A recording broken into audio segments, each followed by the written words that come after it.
Hermanos, buenos días. Un gusto nuevamente estar con ustedes. Hoy ya sábado 14 de mayo de este año 2022.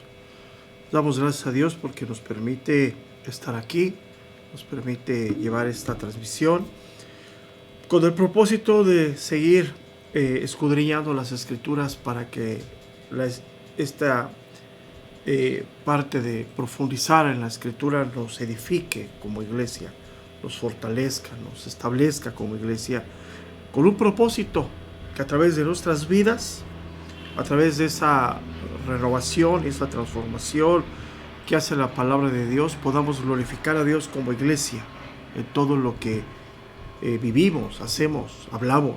Ese es el propósito de todo esto. Estamos en una serie que he denominado la doctrina de Dios, la enseñanza que viene de Dios. Hemos estado varias semanas en este capítulo 1, hemos ido muy lentamente.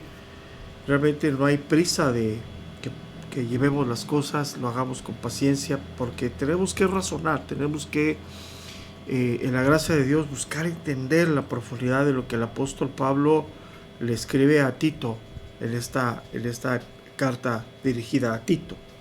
Hemos estado en el versículo 7, 8, hemos estado ahí las últimas semanas. De hecho, avancé un poco sobre el 8 y estamos viendo las virtudes del anciano, que sería la segunda parte de esta enseñanza.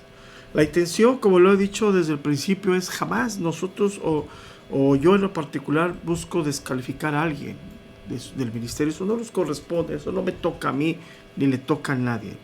La propia vida que llevamos como ministros nos califica o nos descalifica.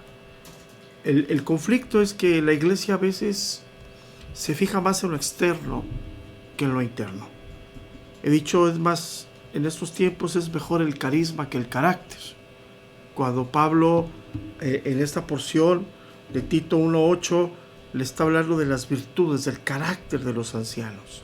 El carácter de aquel hombre que va a escoger el apóstol Tito para establecerlo como anciano en las congregaciones de Creta, un lugar muy complicado, un lugar lleno de diferentes pensamientos, ideologías de aquel tiempo, y había que establecer hombres al servicio de Dios con estas virtudes en su carácter.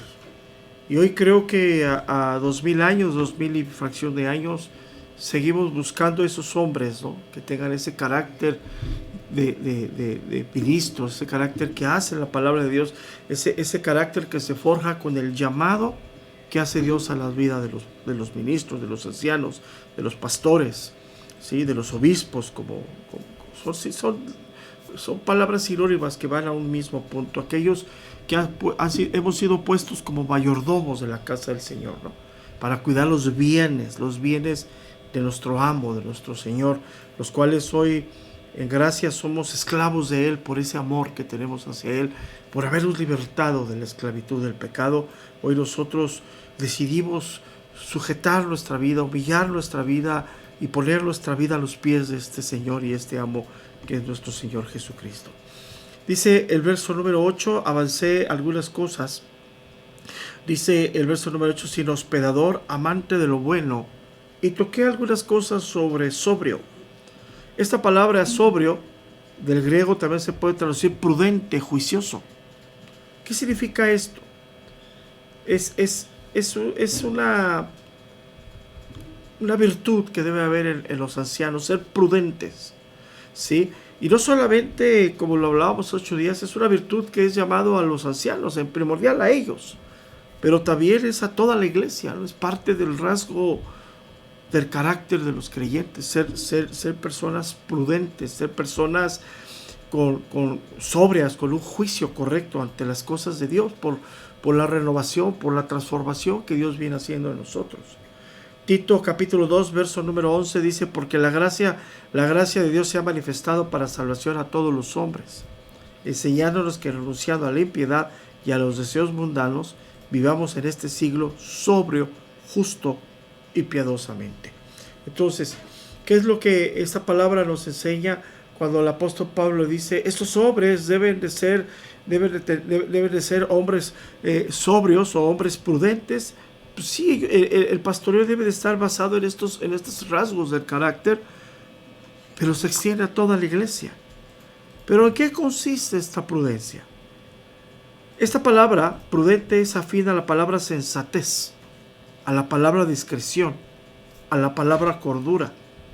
Entonces, esto habla que es algo del carácter, de esas virtudes que debe haber un anciano, que se deben de considerar, ¿no?, como parte del carácter del anciano.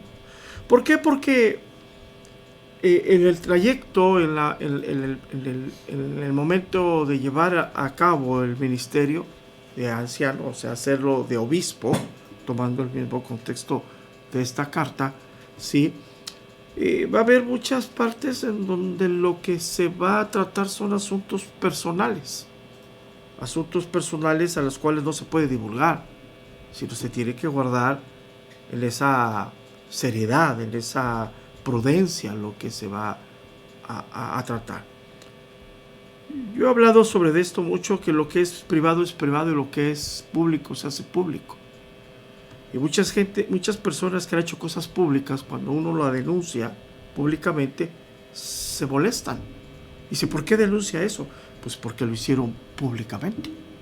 Las cosas que se tratan en privado, ¿sí?, se mantienen en privado y se guardan en privado, ¿sí? Y debemos de tener nosotros la prudencia, como ministros, de guardar eso en privado. Hay cosas que se toman en consejería que no se deben hablar.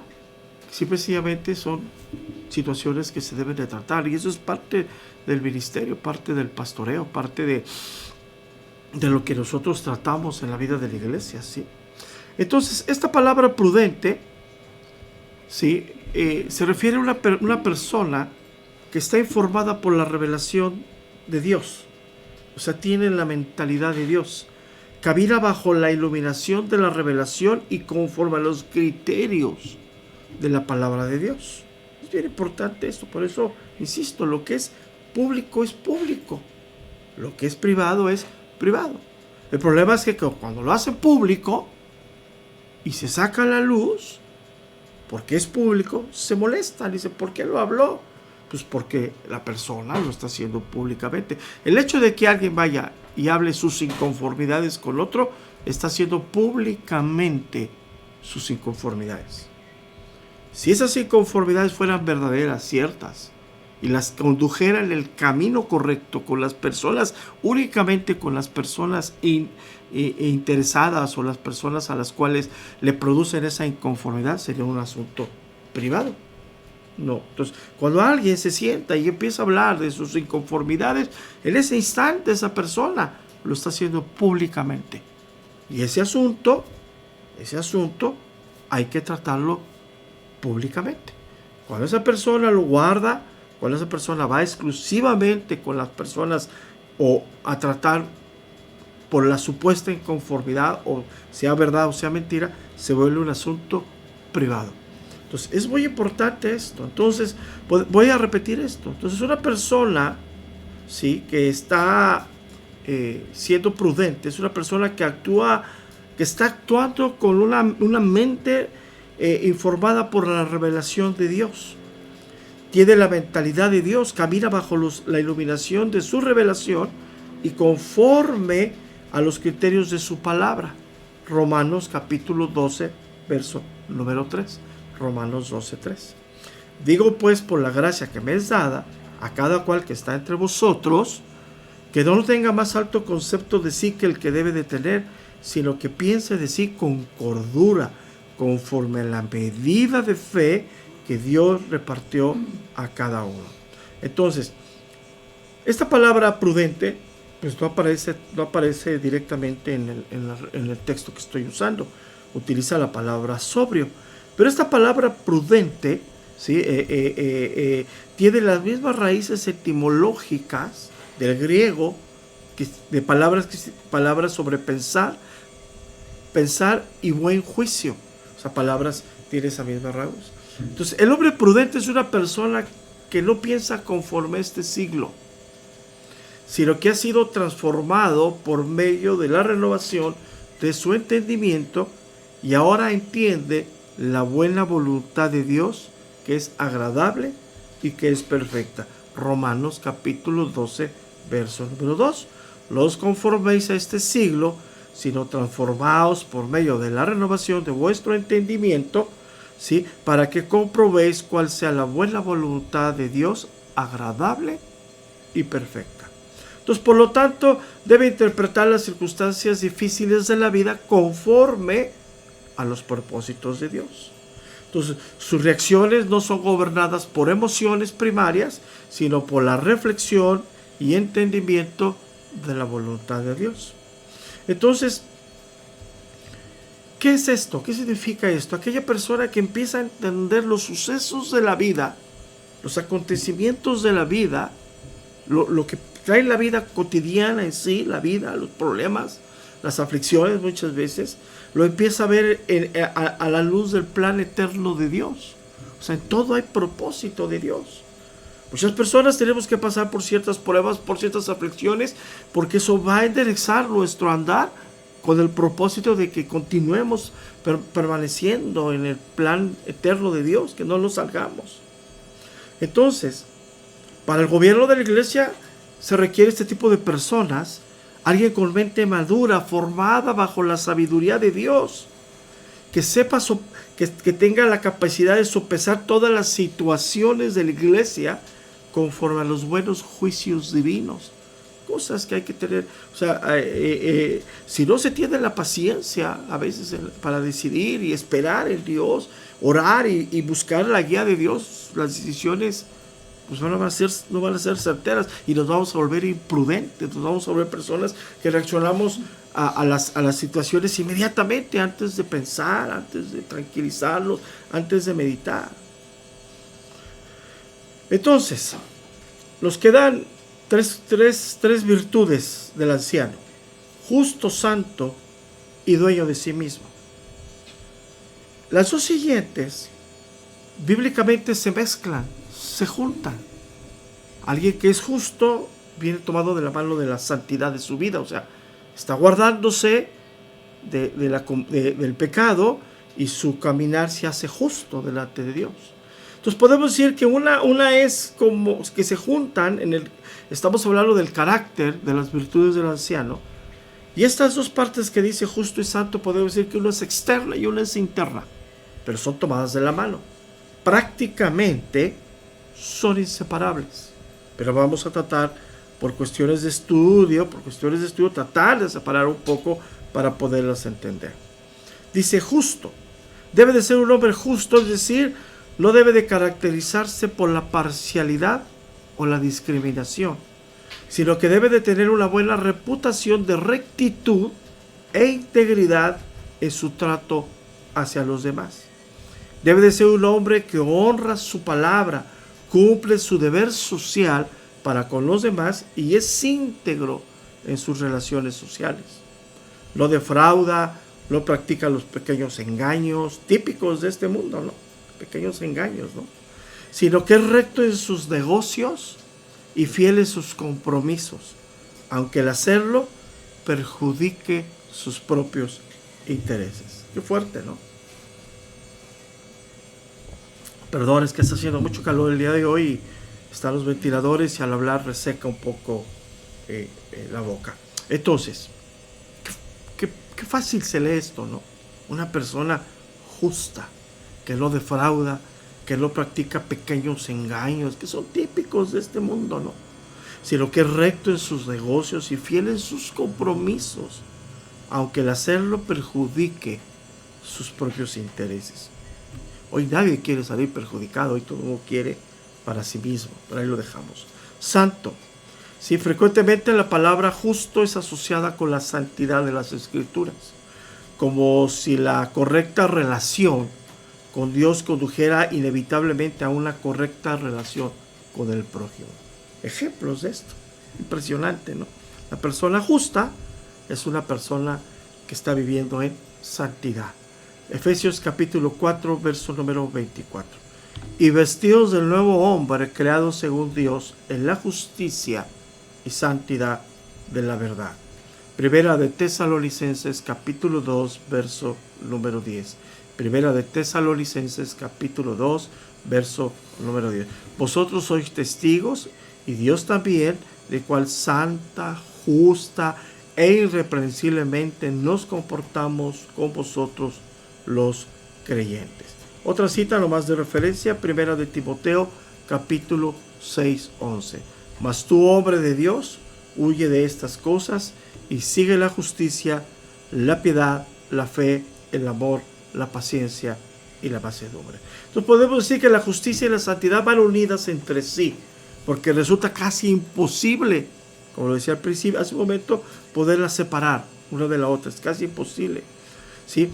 Si alguien quiere ser justo en este mundo, pero no tiene temor de Dios, pues es imposible que lo haga, ¿no? ¿Sí? Entonces necesitamos el temor a Dios, necesitamos el Espíritu de Dios, ¿sí?, en nosotros como guía para poder, pues, ser justos ante los demás. O sea, necesitamos tener ese temor, esa búsqueda de Dios, ¿sí? Entonces, ¿qué podemos decir? Que la santidad, ¿sí?, es alguien que vive en la presencia de Dios, ¿no? Alguien que está viviendo en esa presencia de Dios, ¿sí?, y que esa santidad lo sostendrá en justicia en los momentos de prueba. Eso es bien importante. Entonces, Pablo aquí utiliza una palabra, esta palabra santo del griego no es la palabra habitual que significa alguien apartado para Dios, ¿sí?, sino esta palabra santo tiene la etimología de pureza.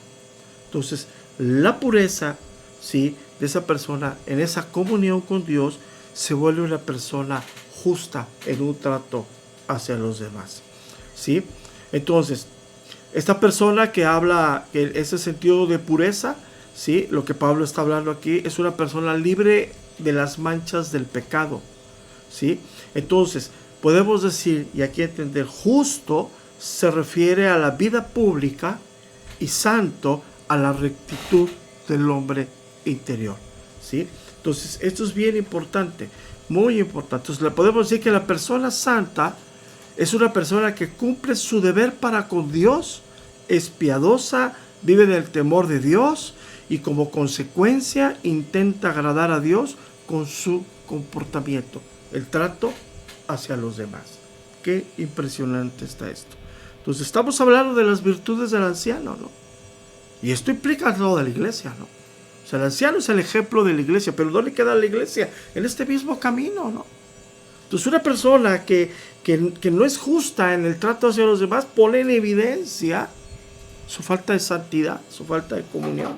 Y es algo, mira, que se enlaza así totalmente, así se enlaza con lo que estamos hablando el domingo en la carta de Santiago en este mismo momento. Estamos tratando asuntos del habla, tratando asuntos del comportamiento, de los problemas que existía ya en la iglesia al principio del inicio del Nuevo Testamento. Y había conflictos fuertes, ¿sí? Y dice Pablo, ¿qué no será por sus pasiones? Entonces, hoy seguimos con el mismo camino, ¿no? Hoy vemos el mismo camino. Llegamos al punto final de este versículo. Dice, dueño de sí mismo. Y hay una evidencia muy clara aquí, es bien importante. ¿Cómo se puede identificar a un falso maestro o un falso profeta? Por los rasgos de su carácter. Y aquí hay una evidencia, ¿no?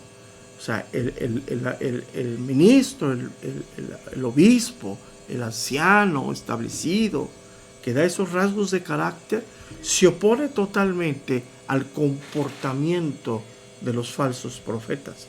Segunda de Timoteo, capítulo 3, verso número 3.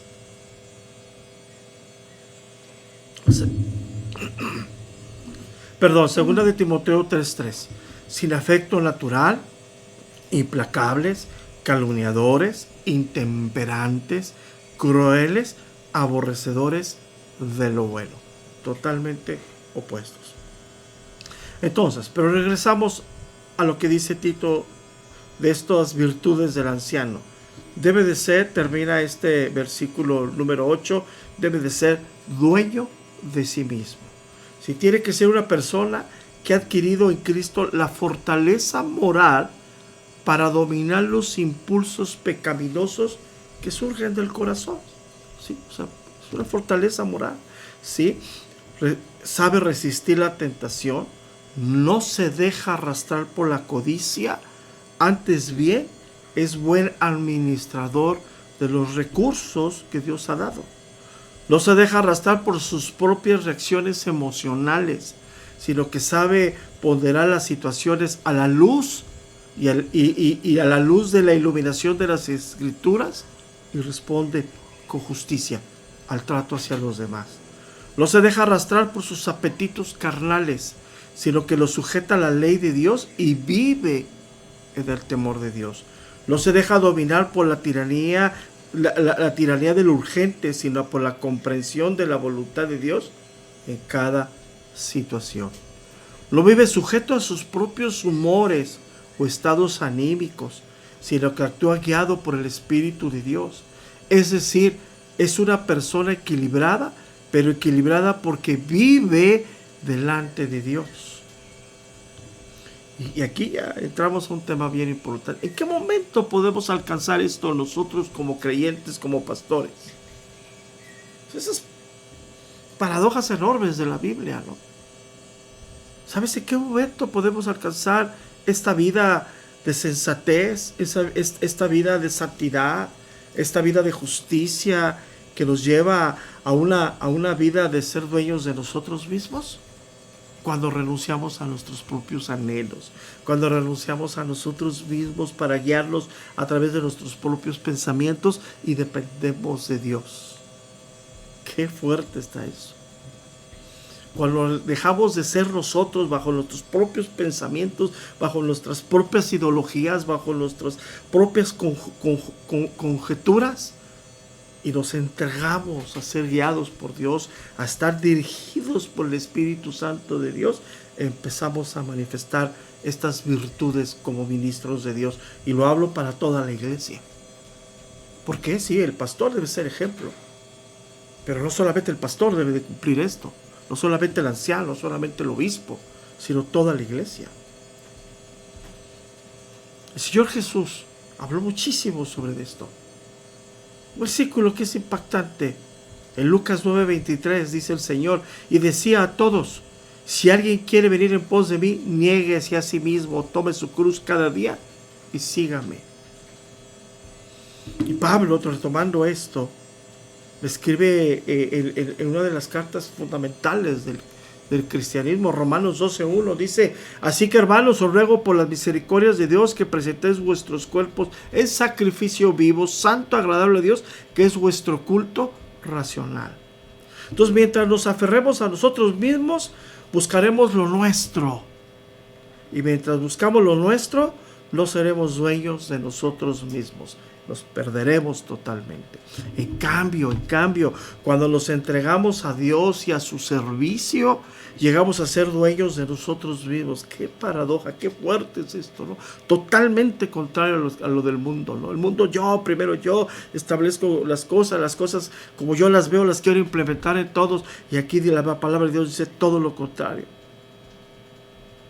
Cuando Dios es nuestro dueño, cuando nosotros cedemos nuestra voluntad a Dios, nuestra guía, cuando nosotros dejamos de pensar bajo nuestras propias ideologías, nuestros propios conceptos, y empezamos a ser guiados por la voz del Espíritu Santo a través de la palabra de Dios, en ese momento somos dueños de nosotros mismos. En ese momento podemos empezar a ejercer el ministerio pastoral con esas virtudes. Y le hablo a la iglesia. En ese momento la iglesia puede ejercer la verdadera vida cristiana como hijo de Dios cuando deja sus propias pretensiones. Cuando nosotros, por el pecado que nos gobierna, queremos ser dueños, acabamos siendo esclavos de nuestras pasiones, humores, ambiciones y pecado. Fuerte está esto. ¿Por qué menciono todo esto? Porque en la carne nadie puede hacer esto por sí mismo. Nadie puede hacer esto.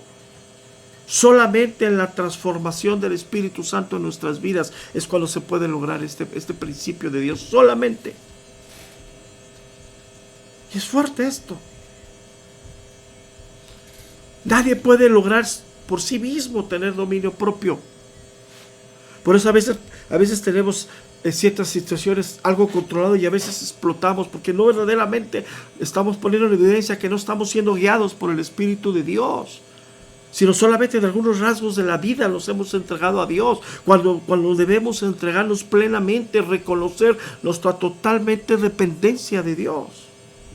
Eso se llama dominio propio en la Biblia, ser guiados por el Espíritu de Dios.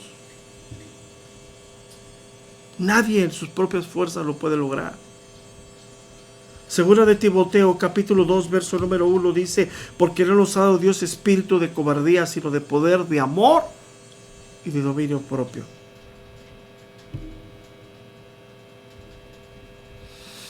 Entonces todas estas virtudes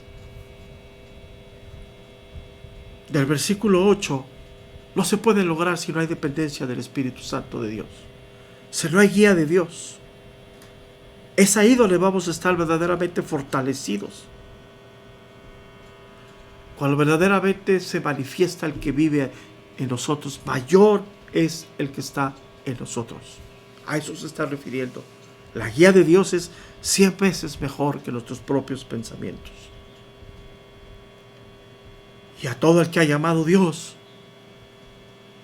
le ha dado eso, le ha depositado el Espíritu de Dios, lo ha hecho nacer de nuevo. Entonces hoy, como vemos, es más importante desafortunadamente el carisma que el carácter. Lo que hablan es más importante de lo que dicen. Oigan, que hablen y hablen. ¿Qué dijo? No sé, pero lo habló. No. Entonces, como ven estos versículos que hemos visto hasta el día de hoy, califican o descalifican a los ministros, a los pastores, a los obispos, a los ancianos de la iglesia para ejercer el ministerio. Y es ahí donde tendremos a la reflexión, ¿no? La iglesia, como lo decía hace algunas semanas, no somos llamados a juzgar la vida del ministro, pero sí somos llamados a ver que estas virtudes o estos rasgos del carácter se vean en las funciones del ministro, del pastor, del obispo. Somos llamados a ver eso. Y nosotros, del lado de los pastores, de los obispos, de los ancianos, somos llamados a poner estas virtudes por encima de nuestro carácter, que gobiernen estas virtudes lo que nosotros estamos haciendo como pastores, llevando a cabo este trabajo. Entonces esta parte es fuerte hoy en día, afortunadamente, algo que se ha dejado de lado hoy, el carácter. Hoy es más importante la popularidad que puedas ganar por el carisma que el carácter que puedas demostrar a través del caminar. El ministerio es algo que se ejerce, algo de vida, algo que se practica todos los días. Porque no somos pastores únicamente el domingo, si nosotros tenemos un llamado para toda la vida, abarca todas las áreas de nuestra vida, como lo vimos aquí, abarca desde nuestro matrimonio, nuestros hijos, todo lo que somos. Entonces la iglesia hoy tiene que reaccionar, la iglesia hoy tiene que reafirmarse en estas verdades que hay en la palabra de Dios. Y seguimos avanzando, nos va a dar tiempo, tengo un poco de tiempo para ir introduciendo este versículo número 9, que es un versículo impresionante de lo que la Biblia nos enseña. Es un versículo fuerte de lo que la Biblia nos enseña, porque pues es impresionante, ¿no? Lo que hoy vemos. Se me movió un poquito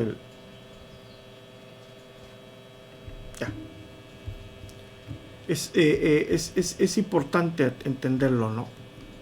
Dice el verso número 9, dice el versículo número 9, retenedor de la palabra fiel, tal como ha sido enseñada, para que también puedas exhortar con sana enseñanza y convencer a los que contradicen. Y aquí el apóstol Pablo, ya después de haber examinado esas tres áreas fundamentales del ministro, del pastor, del obispo, la vida, las áreas que lo descalifican, las virtudes imprescindibles, ahora el apóstol Pablo añade una cuarta área en esta vida del ministro: el manejo competente de la palabra de Dios para la edificación de los creyentes y la refutación de los opositores. Entonces, no basta con que el candidato tenga el necesario carácter cristiano. También debe de poseer aquellos dones que le capaciten para pastorear. Es bien importante, ¿sí? Entonces, una persona puede tener los rasgos que describimos aquí, porque como lo mencionamos, son rasgos de toda la iglesia, de todo nacido de nuevo, ¿sí? Sí, puede tener esos rasgos, esas virtudes, ¿sí? Pero alguien que está en el pastoreo debe tener la capacidad de enseñar, ¿sí? Porque cuando se trata de mantener el orden en la casa de Dios, ¿sí?, las cualidades morales y la conducta no son suficientes, sino que esto se extiende, ¿sí?, a través de la autoridad de la que da la palabra de Dios. O sea, se tiene que ejercer a través de la palabra de Dios, ¿sí? Es importante, ¿no? ¿Por qué? Porque todo lo que se rige, o todo lo que rige en la iglesia es la palabra de Dios. Un momentito, no sé por qué se me está moviendo. Un segundito, por favor. A veces pasa que... Un momentito. Ya. Listo. Logramos abrirlo. Entonces, esas tres áreas de la vida del pastor que ya vimos, pues son parte predominante de su carácter, pero tiene que seguir avanzando, tenemos que seguir avanzando, ¿no? O sea, el anciano, el pastor, el ministro debe de ser competente en cuanto a la palabra de Dios. ¿Por qué? Porque ¿cómo vamos a poder edificar nosotros la vida de la iglesia? Solamente a través de la palabra de Dios. ¿Y cómo vamos nosotros a refutar la posición, la mentalidad o las cosas de los opositores? A través de la palabra de Dios, ¿sí? Entonces, es importante, ¿no? Importante esto. Entonces, cuando se trata de mantener el orden de la casa de Dios, decía yo, ¿sí?, no solamente se requieren cualidades morales, conducta personal correcta, sino que debe de tener esa capacidad de poder hablar, de transmitir la palabra de Dios. Entonces podemos decir que los ancianos, por lo tanto, tienen que ser maestros de la palabra o aptos para enseñar. Primera de Timoteo, capítulo 3, verso número 2. Primera de Timoteo 3:2. Pero es necesario que el obispo sea irreprensible, marido de una sola mujer, sobrio, prudente, decoroso, hospedador, apto para enseñar. Entonces, una de las cosas que debe de identificar a un obispo, ¿sí?, es la capacidad para enseñar a través de la palabra de Dios. ¿Y por qué? Insisto, ¿por qué es esto? Porque la iglesia solamente puede ser gobernada a través de la palabra de Dios. Todo lo que concierne a la iglesia doctrinal y de conducta está en la palabra de Dios. Entonces, ¿por qué? Porque dice que la palabra de Dios, sí, es fiel. Dice, retenedor de la palabra fiel. O sea, la palabra no cambia, ¿no? La palabra es la misma, siempre ha sido la misma y seguirá siendo la misma. Entonces, pues por eso tenemos que entender esa palabra que es fiel, es la única, y ha sido la única, y seguirá siendo la única regla de fe, de comportamiento y de conocimiento de Dios para toda la iglesia, ¿sí? Entonces, cuando se refiere aquí retenedor de la palabra, podemos decir, ¿qué significa o cómo podemos decir, definir la palabra? La palabra de Dios. La palabra se refiere al conjunto de la revelación de Dios. O sea, cuando dice retenedor de la revelación de Dios, es lo que le está diciendo. Entonces, y se entiende que es algo hablado, ¿no? Algo que aunque lo tenemos nosotros hoy por escrito, ¿sí? Aquí lo tenemos por escrito, ¿sí? Se entiende que es la recopilación de lo que Dios habló a través de, y los apóstoles, los profetas recopilaron lo que Dios habló, ¿sí? Y lo plasmó en lo que hoy conocemos como palabra de Dios, ¿sí? Entonces, es bien importante, ¿no? Entonces, una palabra es por definición algo hablado. Quien lo ha hablado en este caso es Dios. Entonces, el creyente vive a base de lo que el Señor ha dicho.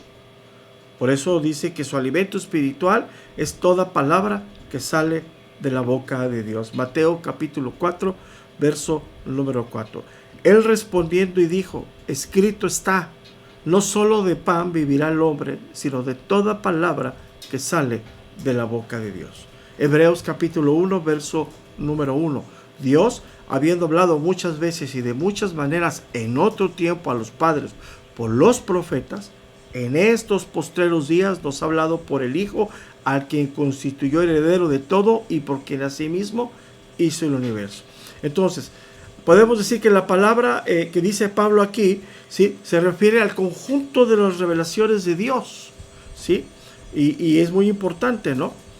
Y esas revelaciones que está diciendo Pablo, retenedor de la palabra fiel, podemos decir las revelaciones del Padre a través del Hijo, lo que nosotros hoy llamamos el Evangelio, ¿sí? El mensaje de salvación centrado en la persona y la obra expiatoria de Cristo, ¿sí? Entonces, esa palabra es fiel, digna de seguir, digna de creer, fidedigna totalmente. De Primera de Timoteo capítulo 1, verso número 15. Palabra fiel y digna de ser recibida por todos, que Cristo Jesús vino al mundo para salvar a los pecadores, de los cuales yo soy el primero. Entonces, toda palabra que sale de la boca de Dios es digna de ser aceptada por todos. Hoy en un tiempo donde hay muchas voces, infinidad de voces, la única digna de confianza es la de Dios, la palabra de Dios, la Biblia, la revelación que tenemos aquí. Entonces, la palabra es fiel precisamente porque procede de un Dios fiel que no puede mentir ni engañar a nadie. Contiene solamente la verdad, ¿sí? Contiene lo que Él quiere revelarnos a nosotros. Entonces le dice Pablo, retenedor de la palabra fiel, tal como ha sido enseñada. Y entonces ahí le afirmamos que era hablada, porque en aquel tiempo, en este tiempo, no había lo que hoy tenemos como el canon del Nuevo Testamento.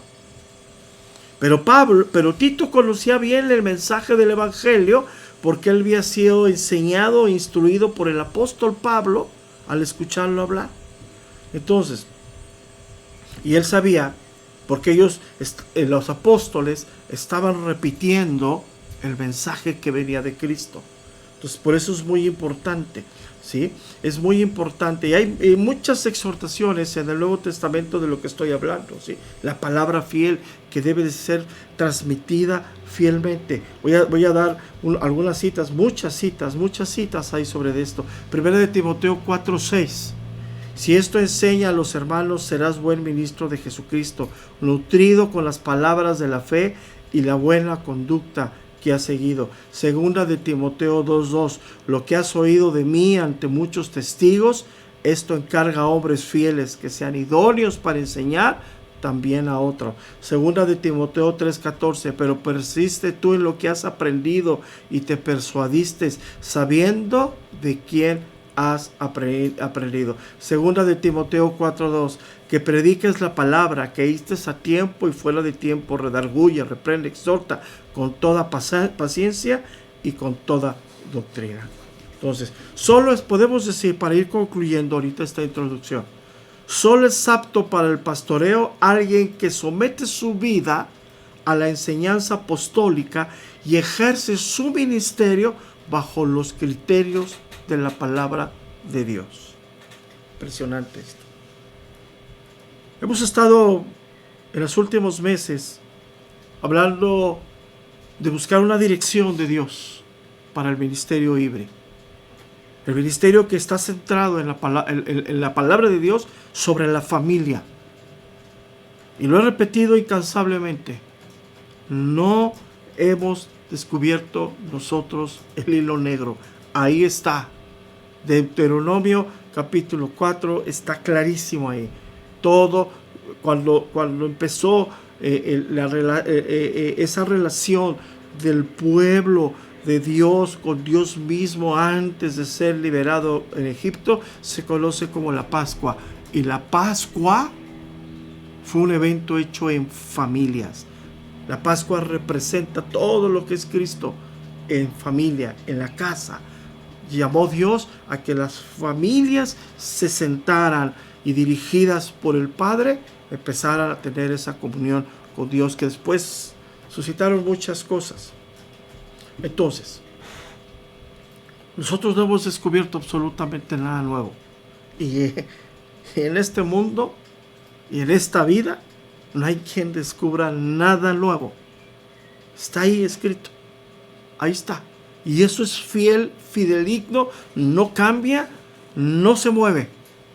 ¿Qué tenemos que ir nosotros? A la base de la palabra de Dios. Y es algo que hoy la iglesia ha olvidado. Hoy hemos insistido y seguiremos insistiendo. Hermano, abre tu Biblia.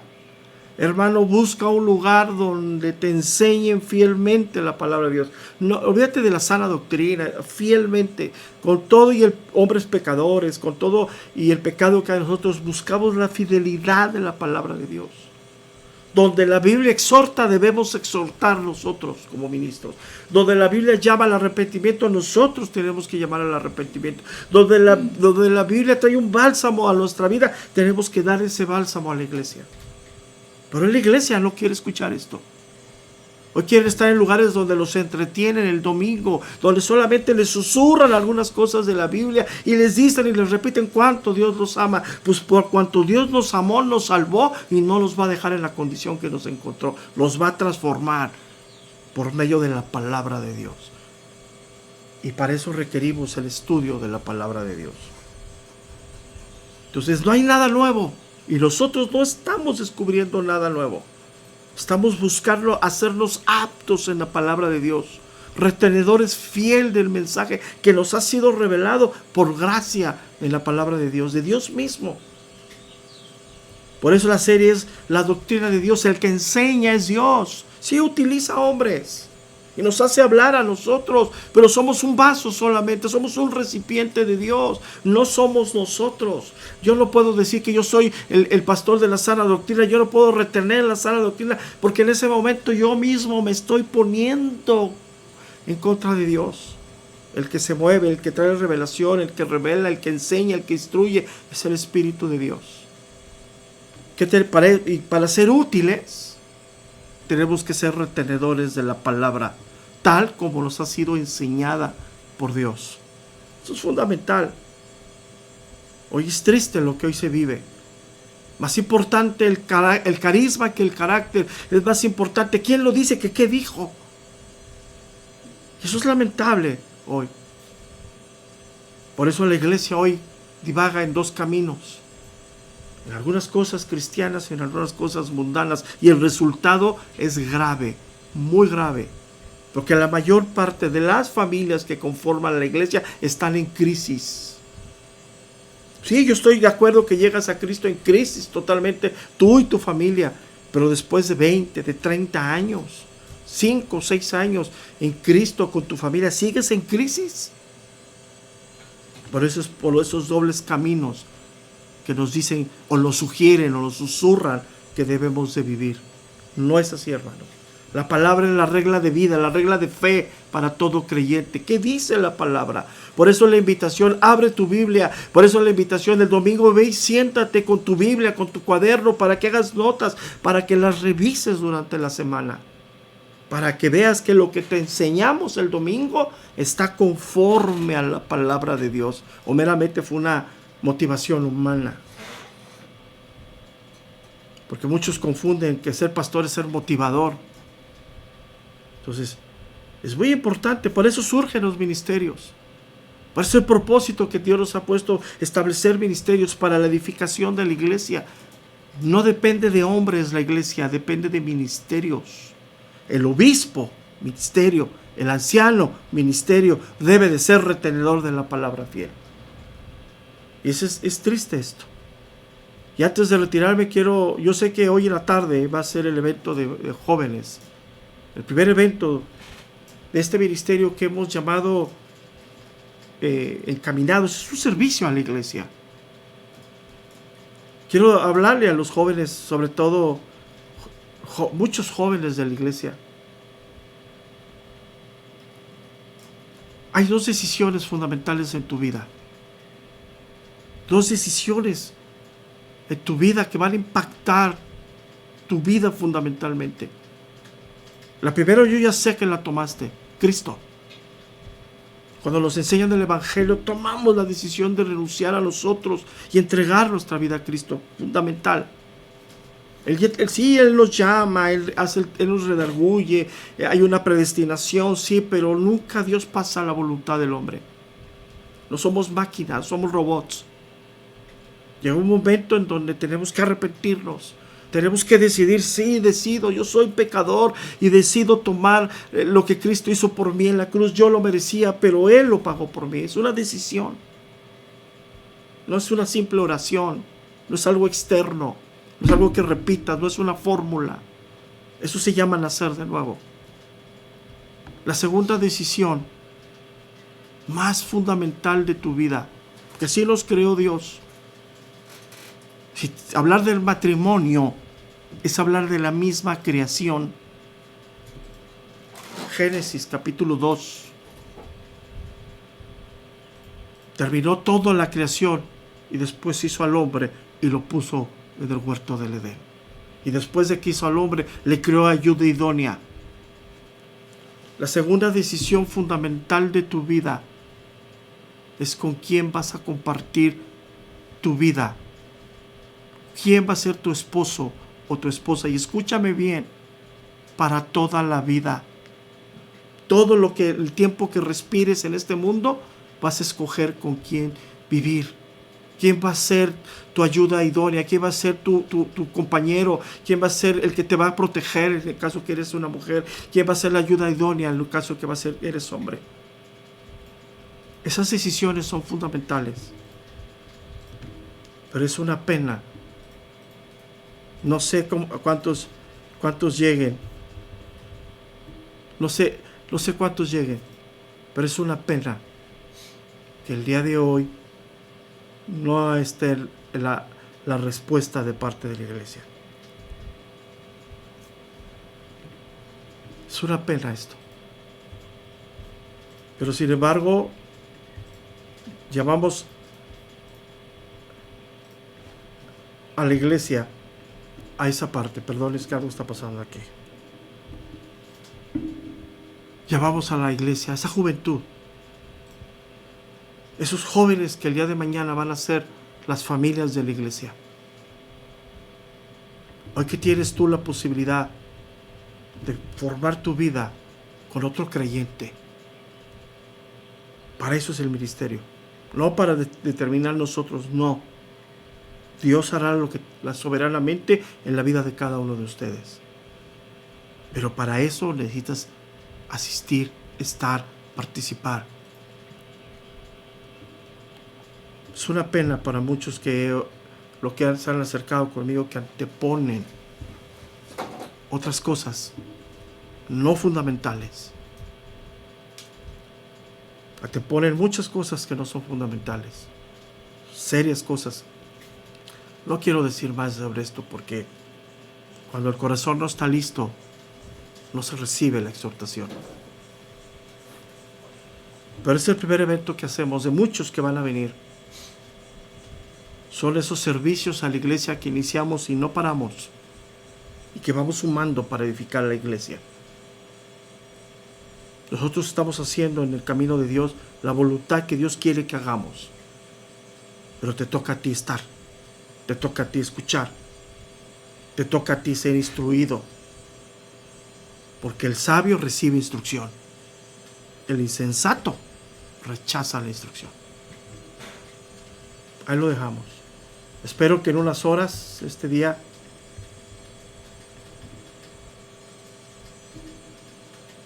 escuchen y que Dios les hable para que puedan ser guiados por Dios. Como siempre, les mandamos un fuerte abrazo y recordándoles que el día de mañana estamos en todas las congregaciones de manera presencial, con todos los protocolos sanitarios, pero seguimos trabajando.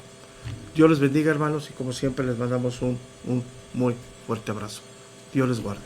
Buenos días.